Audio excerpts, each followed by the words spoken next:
Hi friends, అందరికీ friends ఎలా ఉన్నారు? బాగున్నారా? మేము కూడా బాగున్నామండి.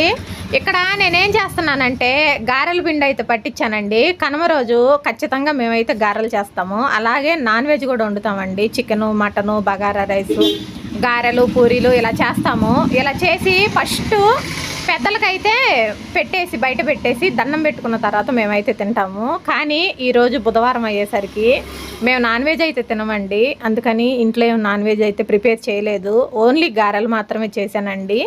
ఆ సండే రోజు మళ్ళీ వీలు చూసుకొని చికెను ఏదన్నా నాన్ వెజ్ వండి బయట పెట్టేసి దండం పెట్టుకుంటాము. కానీ ఈరోజు మాత్రం గారెలు ఫస్ట్ దేవుడికి పెట్టేసిన తర్వాత ఆ తర్వాత ఇంకా బయటకు వెళ్ళి పెద్దలకైతే పెట్టేస్తున్నానండి. ఊర్లలో అయితే కాకులు వచ్చి తింటాయి, ఇక్కడైతే చూద్దామన్న కాకులు కనపడవండి. ఇంకందుకని బయటికి వెళ్ళి తూర్పుకు తిరిగి దండం పెట్టేసుకొని ఇంకా అక్కడైతే పెట్టేసాను. ఆవులు వచ్చి తిన్నాయండి, చాలా సంతోషం అనిపించింది. వీడియో వస్తే లైక్ చేయండి.